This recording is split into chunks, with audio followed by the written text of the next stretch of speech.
皆さんこんにちは。うつでもベンチプレス頑張りたい、うつベンチです。今回は僕がベンチプレスで肩を痛めた失敗フォームを7つ紹介し、その改善策もお話ししたいと思います。ベンチプレスを頑張っていて肩を痛めたことはありませんか？僕はしょっちゅう肩を怪我していました。ベンチプレスで最も多い怪我は肩ではないでしょうか。肩を怪我するとベンチプレスの練習が十分にできず重量が伸びませんし、何よりベンチプレスが楽しくなくなってしまいます。自慢には全然ならないんですけれども、肩を痛める方法は結構やったので、今回ご紹介する僕が失敗したフォームを真似しないことで、ある程度は怪我を防止できるんじゃないかなと思います。ちなみに僕のマックスは120キロで、120キロは1年半ほどかかりました。この過程でいろいろと怪我をしてきました。今はベンチプレス世界チャンピオンの児玉選手にメニュー作成やフォームチェックをしていただきながらベンチプレスを日々勉強しています。僕のフォームはというとこんな感じで、現段階ではベンチプレス世界チャンピオンの児玉選手のフォームチェックにて9大点、現段階では修正なしということでいただいております。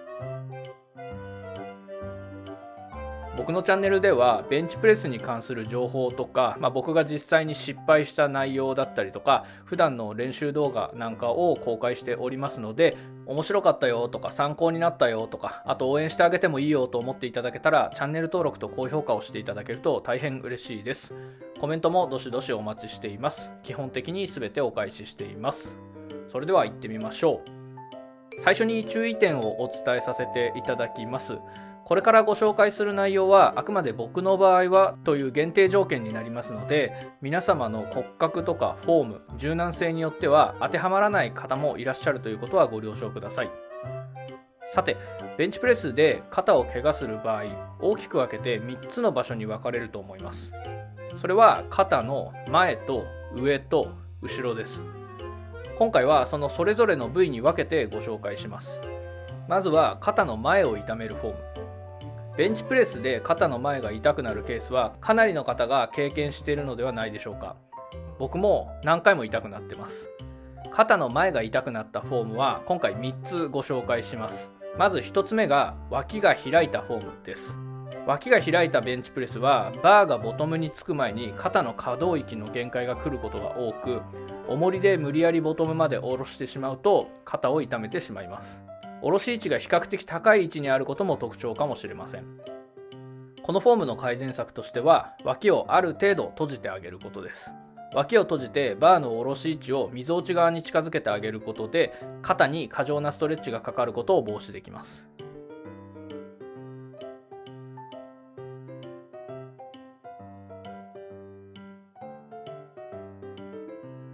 2つ目は挙上中に肩が浮いてしまうフォームです。これは特に高重量を扱うマックスとかセットで粘った時に起こりやすいかなと思います。適切なフォームであれば肩関節ではなくて肩甲骨に重量が乗っかる感じになると思うんですけれども、肩が浮くことによって重量が肩に乗っかることになってインナーマッスルと呼ばれるものも含め肩の前側の筋肉に重量が乗り過負荷になってしまいます。これを防止するための策としては、肩甲骨を寄せて下げるということが大事です。さらに挙上中もこのフォームを崩さない意識ですかね。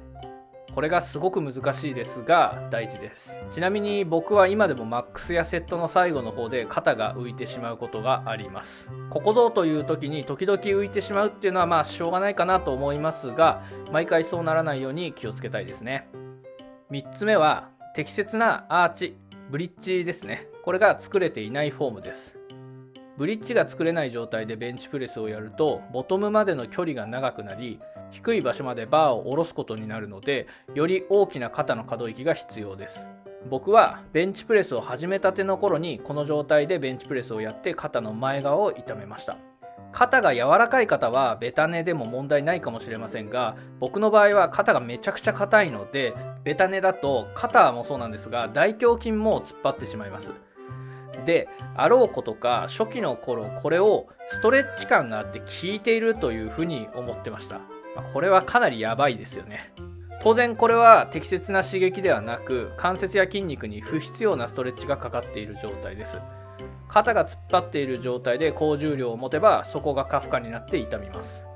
この状態の改善策はアーチ、ブリッジを作ることです。アーチを作ることでボトムまでの距離が縮まり、それに従って肩への負荷が少なくなります。ではどうやってアーチ作るのかです。アーチには2種類あります。縦のアーチと横のアーチです。まず縦のアーチは背中、胸椎ですねを沿ってアーチを作ります。この方法は胸椎の柔軟性と作ったアーチを保つ筋力ですね、背中の筋力が必要になります。今度は横のアーチなんですけれども、横のアーチは肩甲骨を寄せることによって作られるアーチです。寄せて下げるですかね。これは比較的ベンチプレスを始めたてでもできることなんじゃないかなというふうには思います。この縦と横のアーチを組み合わせて高いブリッジを作っていくと、肩に負担の少ないベンチプレスができます。余談ですが、最近肩甲骨は寄せるのではなく立てるという情報をよく見かけます。これは正しいことだと思うんですが、主に縦のアーチを作ることに主眼を置いていると思います。しかし縦のアーチ形成は初心者でアーチの作り方がわからない方にはかなり難易度の高い話かなというふうに個人的には思います。立たないですよね、普通。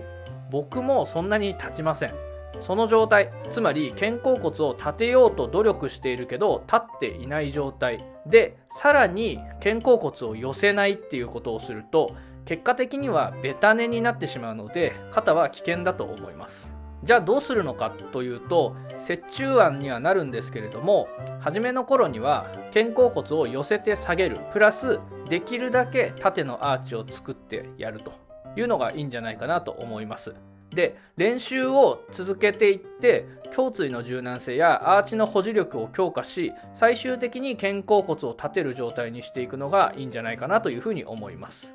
話がそれましたが、しっかりとブリッジを組むことが大事ということです。僕は肩甲骨を寄せて下げてなるべく立てるという状態でブリッジを組んでます。ということで、肩の前側を痛める失敗フォームは肘を開きすぎ、肩が浮いてしまう、アーチが作れていないという3つのフォームでした。4つ目は肩の上を痛めるフォームです。これも何度かやっています。肩の上が痛くなるケースは肩峰と呼ばれる場所が痛くなります。肩峰は鎖骨を上側にたどっていって出っ張りがあるところです。で、ここが痛くなる原因としては挙上時に肩がすくんでしまうことです。これもマックスやセットの最後で粘ると起こりがちなエラーだと思います。この肩がすくんでしまうことへの対策としては、先ほどと同様に肩甲骨を下げるっていうことが大事だと思います。さらに下げた肩甲骨が挙上時に上がらないようにしなければなりません。これは正直練習しかないんじゃないかなというふうに思います。一度染みついた肩をすくめてしまう癖はなかなか治らないので、できるようになるまで軽い重量から何度も練習しました。100キロまでにやらなきゃよかった失敗3選という動画でもお話ししたんですけれども、痛くなったフォームのままベンチプレスを続けても痛みは治りません。休んで良くなってもベンチを始めればまた同じぐらいの重量で痛くなってまたできなくなってしまいます。僕は肩がすくむ癖を直すときに一度マックスを持つのを一切やめて、セット重量も10キロ以上落としました。当時 75kg×8×5 っていうセットをやっていたんですが、これを 65kg×8×5 ぐらいのセットまで落としてひたすらフォームの練習をするという感じです。嫌でした。すごく弱くなってる気がして。でもそれをやらないとそれ以上先に進めなかったので、我慢してフォーム改善を続けました。結果的にはフォームが改善されて重量も伸びましたし、痛いのを我慢しながらのベンチではないのでストレスもありません。今はほとんど肩峰が痛むことはないです。次は肩の後ろを痛めるフォームですね。肩の後ろは最近でも時々痛みが出る箇所です。100キロを超えるあたりから痛みが出だして、その都度フォームチェンジをしているという感じです。ここで原因となるフォームは3つありました。この3つはそれぞれ単独で痛みの原因になるというよりは、それぞれが作用し合って痛みが出ていたように思います。ということで具体的なフォームなんですけれども、5つ目、肘を締めすぎたフォームです。肩の前が痛くなる原因として肘の開きすぎを挙げましたけれども、今度は反対の締めすぎですね。肘を締めすぎるとバーがお腹側に流れやすくなり、肩からバーまでの距離が長くなります。これを肩関節を支点としたモーメントアームと考えると、肘を締めたフォームの方がよりモーメントアームが長くなっているのが分かります。イメージとしては棒の先っぽに重りをつけて倒す時に棒がより長い方が重く感じるのと同じ感じです。これによって支点である肩関節には肘を少し開いている時よりも多くの力がかかることになり、これが過負荷になります。これの改善策としては、複数あります。まず脇を締めないように意識すること、アーチを高くすること、あとはボトム付近で胸で迎えに行くことかなというふうに思います。まず脇を締めすぎないようにすることは何度もフォームチェックをして改善しました。開きすぎず締めすぎずというのが難しいところなんですけれども、ひたすら練習するしかないと思います。アーチを高くすることは日々フォームローラーとかでストレッチを頑張ることと、実際にフォームを組むときに限界までブリッジを組むということかなというふうに思います。ストレッチは背中にストレッチポールを入れてコロコロやるのがいいと思います。僕はこんな感じでやっています。で、最後に胸で迎えに行くことですけれども、これも繰り返しの練習ですね。バーが降りてきてボトムに近づいたら、背中の力と足の力で胸を上にぐーっと引き上げます。これができるようになってくると、肩の後ろの痛みが出なくなるのに加えて、ボトムでの出力が上がったように感じます。習得すると非常に強力な技術だと思うので、ぜひ練習してみてください。僕も練習中ですけどね。6つ目は前腕倒れすぎフォームです。これは肘を締めすぎてバーがお腹側に流れた状態と基本的には同じです。意識が肘か前腕かの違いです。バーを下に流そうとするあまり前腕でバーを流してしまい、前腕がお腹側に倒れ、ボトムが遠くなるので肩に負荷がかかって痛くなりました。肩が痛くなる仕組みは肘を締めすぎたフォームと同じです。これは肩が痛くなるだけではなく、手首が背屈することによって手首も痛めやすいフォームだったなと思います。居上の方向と力を入れる角度が合わないので全然力も入らないです。改善策としてはバーを上げる方向と前腕の角度を合わせるようにしました。自分のフォームを動画で撮って何度もフォームを確認して都度調整していくという感じですね。これをすることによって前腕は倒れなくなり、手首の背屈も緩やかになります。当然出力も上がるようになりました。7つ目はハの字切りすぎグリップです。これは正直かなり個人差があると思います。骨格や柔軟性、手幅などが大きく関わってくると思いますので、僕の場合はこうでしたということを改めてご了承ください。そもそもハの字グリップとは何なのかというところなんですけれども、こんな感じに前腕をニュートラルよりも内側にひねるっていうんですかね、内旋させて小指側の手首側に乗っけるようなイメージです。これがハの字グリップ。反対にニュートラルよりも外側に開く、やや外旋気味になるのが逆ハの字グリップというような感じです。正直言ってどっちもハの字に見えちゃうので、どっちがハの字でどっちが逆ハの字なのかはよくわからないんですが、今回はこういう感じにしたいと思います。で、僕の場合は前腕を開内させたハの字グリップでやっていたんですが、これが肩の後ろを痛める原因になっていました。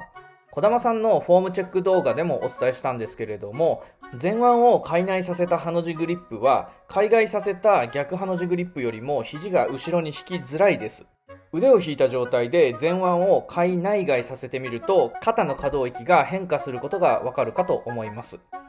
これの改善策としてはグリップを逆ハの字にしたということですね。グリップを変更したことによって手首の負担も減りましたし、ボトムで力が入るようになって肩の痛みもなくなりました。以上で肩の後ろの痛みは終了です。肩の後ろの痛みは脇の締めすぎ、前腕の倒しすぎ、ハの字切りすぎグリップフォームが原因でした。さて、今回ご紹介した僕が肩を痛めた失敗フォーム7つをまとめていきたいと思います。まず肩の痛みは大きく分けて3つありました。前側と上側と後ろ側です。で、前側の痛みの原因となるフォームは脇が開いている、肩が浮いている、アーチが組めていないの3つのフォームで、ここで意識するのは脇はある程度締める、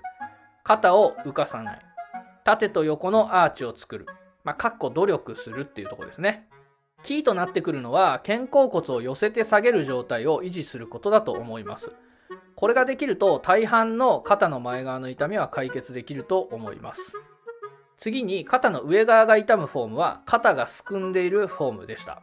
意識するのは肩甲骨を下げ続けるということです。肩甲骨を下げることは怪我の防止のために非常に重要です。体得するのはなかなか難しいですが、一緒に頑張りましょう。最後に後ろ側の痛みの原因となるフォームは脇の締めすぎ、前腕倒れすぎ、ハの字切りすぎグリップの3つのフォームでした。意識するのは脇を締めすぎない、アーチを高くする、胸で迎えに行く、